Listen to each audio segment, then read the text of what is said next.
Well, hello everybody. I'm Commissioner Sean Parks, and I am pleased today to be bringing the first of many D2 updates, your District 2 update.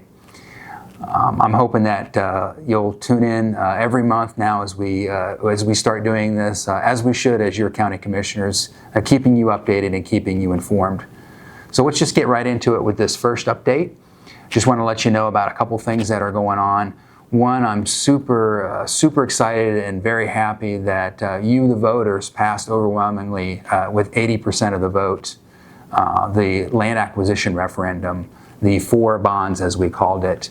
So what that's going to do is for the next 20 years, it's going to promote conservation, trails and land acquisition within Lake County. We'll be able to use that money, perhaps most importantly, use that $50 million bond, which will be limited to conservation lands only, passive recreation lands. We'll be able to use that money to match funds that come from the state. We could get up to $300 million to go in the future here, the next 10 years, towards projects in Lake County where we use trails, where we're out doing passive recreation and we're protecting our water resources. And I know it was a super important issue for all of you. We're all very concerned about growth management right now. I think like our county commission, I know is, my fellow commissioners are.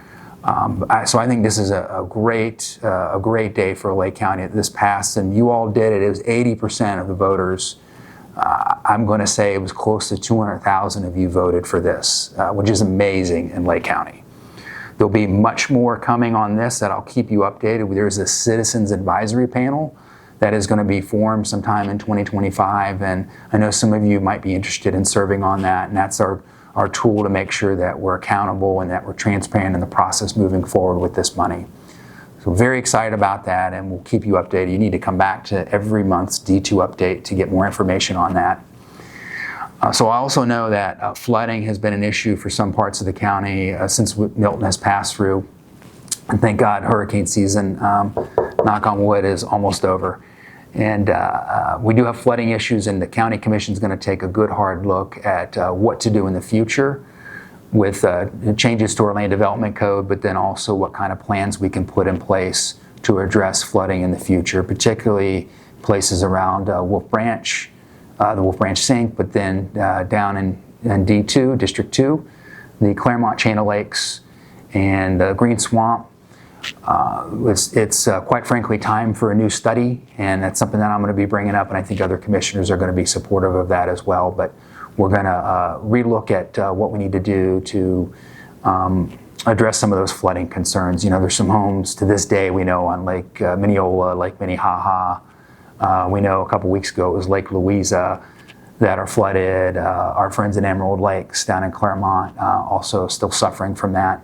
So we know there's some things that need to be done. There's some plans that have to be done first, and then some of the, based off the plan, then some changes can be made to control structures.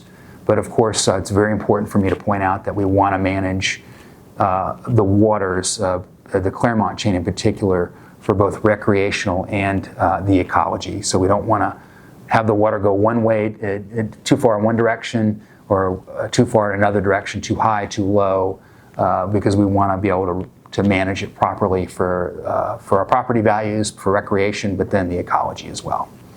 So finally, I know that some of you are also asking about and still concerned about solid waste, particularly debris pickup, I should say, within District 2. I just want to let everybody know, I know we understand it is a problem. Just please keep in mind, contractors are spread across all of the southeast part of Florida right now, very busy. Our county manager, Jennifer Barker, has enacted a new plan along with our solid waste team to get a new contractor on board, have more trucks, more people, and so it will only be just a brief matter of time. In fact, as we're filming this, I know that they're making their way down into South Lake to pick up that debris. So appreciate your patience on that. We'll have more updates on that as well. But you can always go to the service centers in the time being, but those trucks are working their way around District 2 right now. So that's it for today. I appreciate it. Please come back every month for your D2 update. I'll try to keep you informed, and of course I want you to reach out to me with your concerns or any questions that you have. So thank you very much. It is a pleasure to serve.